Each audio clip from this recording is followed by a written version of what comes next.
What's up, guys? So, bless you. Me and my daughter came out for breakfast this morning, and we actually wound up coming to this bakery. Go away, little birdie. We wound up coming to this bakery called 35 Degrees, and 85. I'm sorry, I said 35, I meant 85. She on the phone and corrected me. Alright, so this is the restaurant that we at. Yeah, can y'all see it behind me? And Corner sitting there eating, and I'm getting ready to eat because I'm starving. And we got a couple of caramel macchiatos. How does it taste?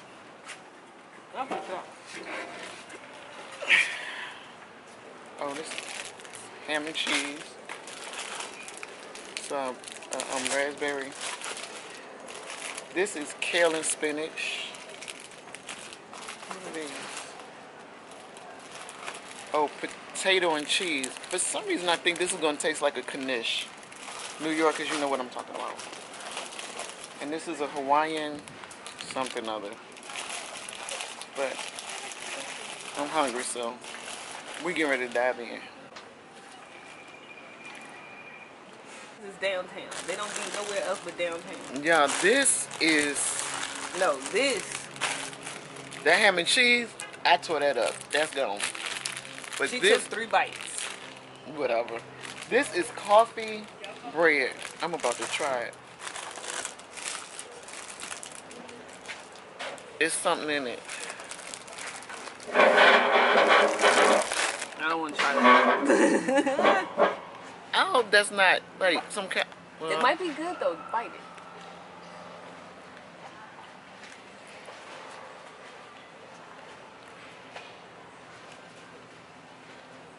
it is good.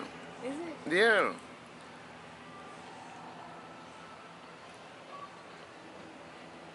You know what I'm saying? Like, yes, it do. It got a hint of coffee in it. But I don't know what the feeling is.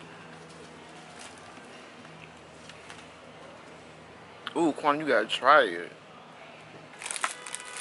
Alright, let me try.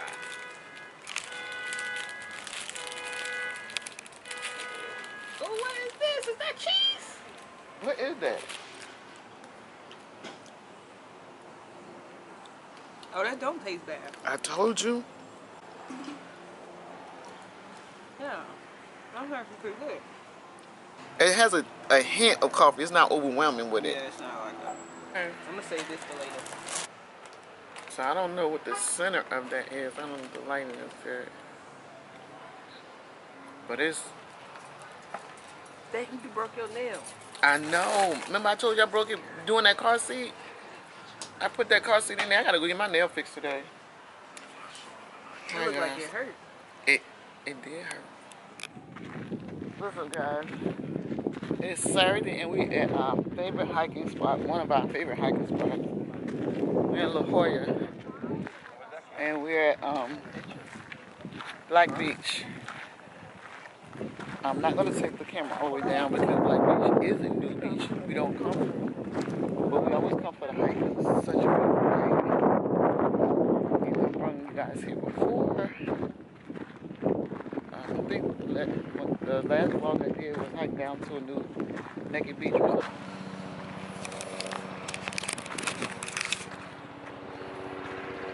My mini-me best friend waiting for me. Alright, here we go, y'all.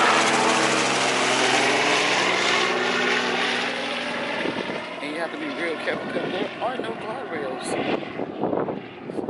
So if you trip, stumble, you may just keep rolling.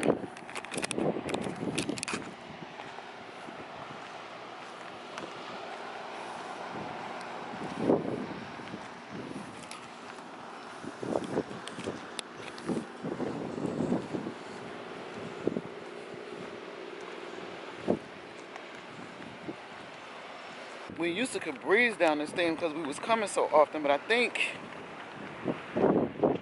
we might have to be a little careful with our foot because we haven't been out here in a while. Y'all, oh my gosh, it is so beautiful out here.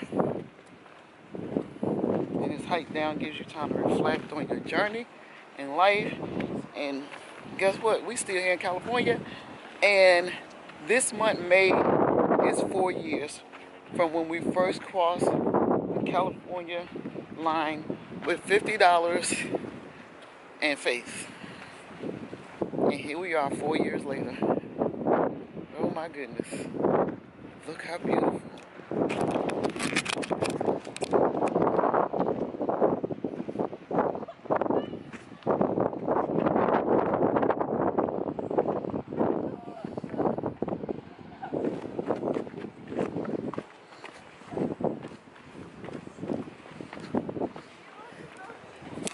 Oh yeah, I'll see out the bottom if I can. If it's not a lot of nudists down there. If it is, I won't pull the camera out. Yeah, we was walking along the beach and we looked up and there's this random gazebo sitting up there. Look at my daughter and climbed up there too. Guess I'm gonna go try to make it up there with her. Believe it or not, I made it up here. The problem is getting back down.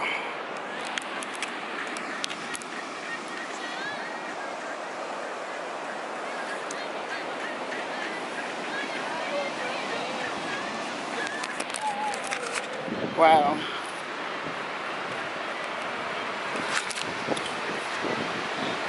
It was illegal to in here with me, but you That came up song, and scared. it ran off. Wow. We got our own little spot. Right? We knew this, we should have put some snacks in these backpacks. Okay. Instead of just some water. Y'all, the view is amazing from up here.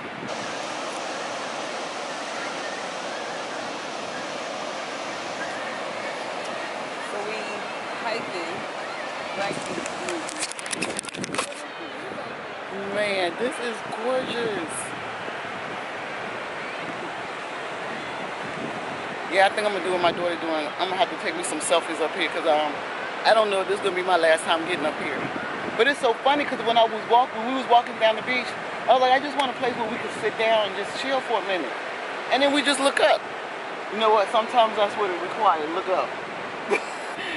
When you ask for something, what? Look up.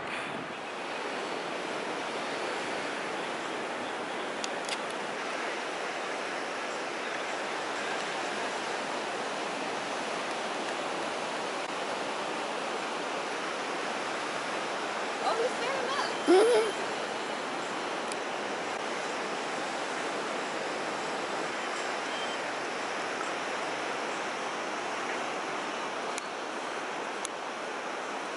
I think he's waiting for us to feed him because, like, he is really close.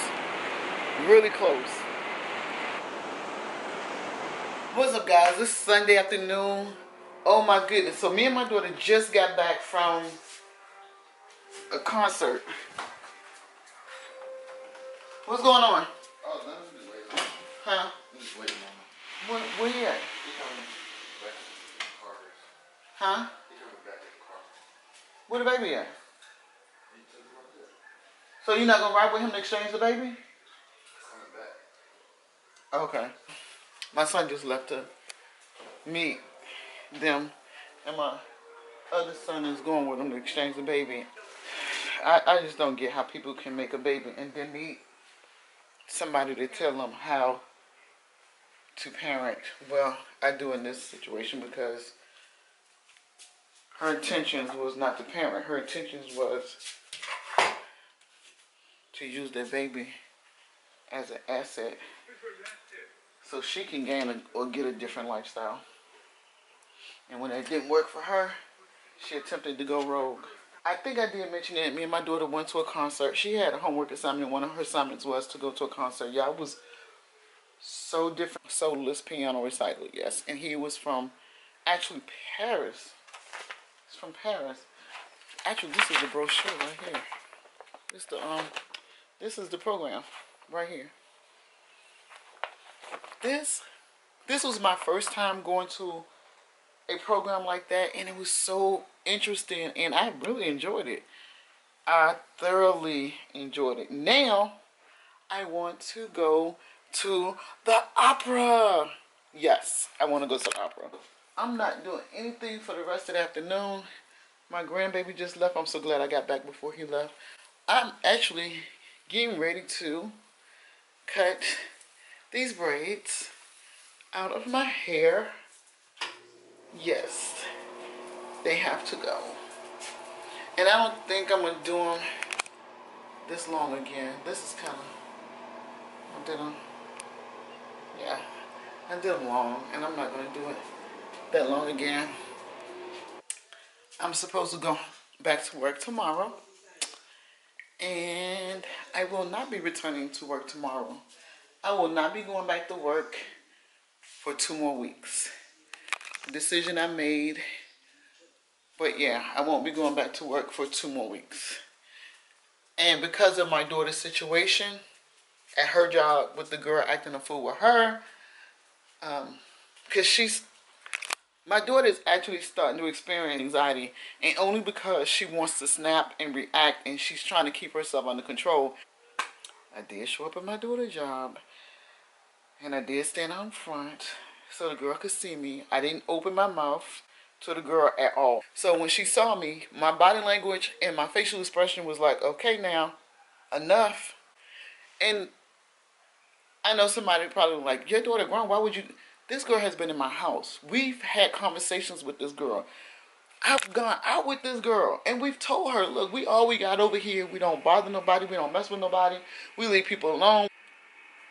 And we told her, we don't bother anybody. So if a female start tripping with us or start acting a little shady, we don't go into that, oh, what's your problem? We don't do that. We silently fade away. We just silently fade to black. We don't want to be arguing with you, because I'm not going to argue with no other woman. That's what I'm not going to do. I'm going to leave you alone, you leave me alone. I want you in your mind to feel I'm so irrelevant that you don't even have to be bothered with me again, because that's where you're going to be placed in my mental file cabinet, in the irrelevant file. I'm not going to be walking around talking about you, talking about the incident. I don't want to be bothered, and I'm not going to give you any more of my mental space.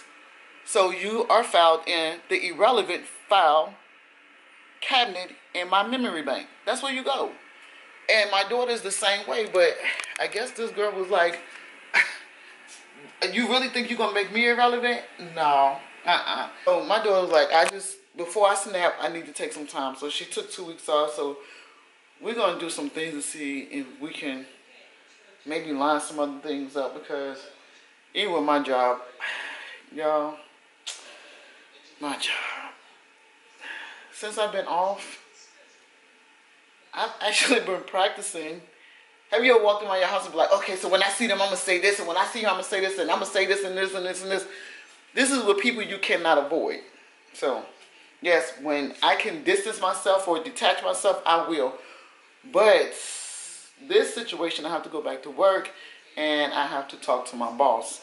And my boss is very condescending, patronizing. She doesn't like that she can't intimidate me, so she do other little stupid stuff. There was an occasion where I was on leave, and she couldn't find something, so I went up to my office, opened my computer, and pulled off the shared drive and put it where she could find it. And she was standing over me talking about, and this is not acceptable, because if you died, I said, if I died, you mean if I left? Well, if you died, I said, no, if I left. And she kept saying, why is this cabinet open? She kept saying, well, if you died, I looked at her, and I said, stop saying, if I die. If I leave, stop killing me. Life and death is in the power of the tongue. Why will you not stop saying, if I die? And so when I told her that, she just was like, and then she went on to say, well, if you die, if you die, this is unacceptable, because we're not going to know her. And I'm like, she still persists on saying, if you die. Like, it's almost like you don't tell me what to say. If I say, if you die, you're going to accept it. So I've been walking around the house for the past month like, okay, when I see her, I'm going to say this, this, and this, and that. And I was like, you know what? Take 2 more weeks off. Because a lot of this stuff around us with the custody has calmed down. She wasn't able to keep my grandson from my son. He has 50-50 custody now, temporarily, because the judges, they have to take parenting classes, so the judge is going to decide May 31st who the child resides with. So I don't think he wants the child to be back and forth like that. So, anyway, with that being said, I'm going to take some time just for me. The custody case is where it needs to be. I don't think the judge, like I was saying before, is comfortable with this baby going back and forth as young as he is. So he wants him to have a stable environment. Oh, and let me tell y'all something. Why when we picked the baby up, he had a hat, a little scully on, a jacket, and some sneakers, and they came in some gloves. And mind you, it's 90 degrees outside. I'm like, what in the world? So we exchanged them, and the last time we exchanged them, we had his scully on, his little house shoes, and his Gap jacket on. But it was cold. So that's why we put that stuff on him. And then when we was handing them to her, we took the stuff off. So when we picked the baby up and they came to the car and they took all this stuff off because now the mother's approaching the car. I'm like, okay, go aggressive little ass. Anyway, she approached the car and she gave the baby to her mother and they stripped the baby. And I'm like, but why do y'all have all this stuff on this baby? It's so hot. Y'all looks like they have bed bugs.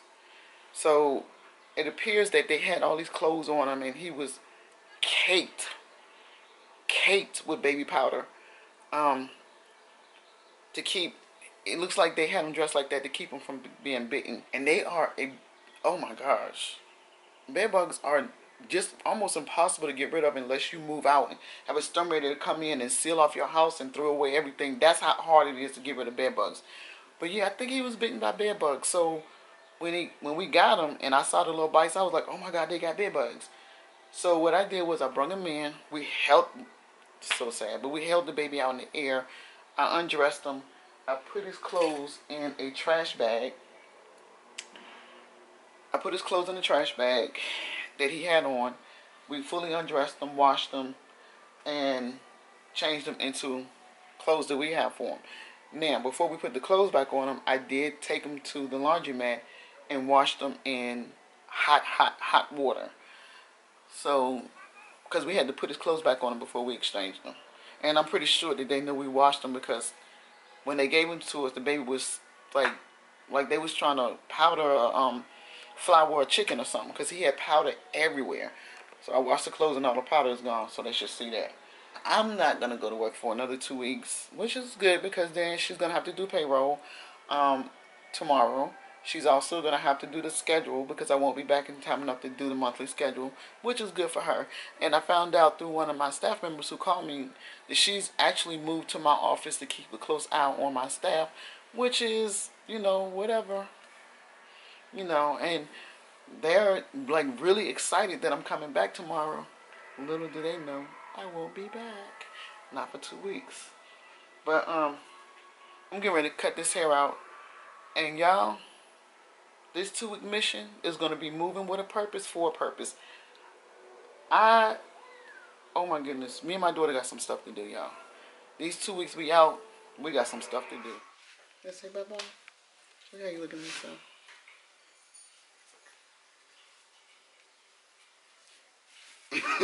Yes. Say bye. I'll talk to you guys later. Bye.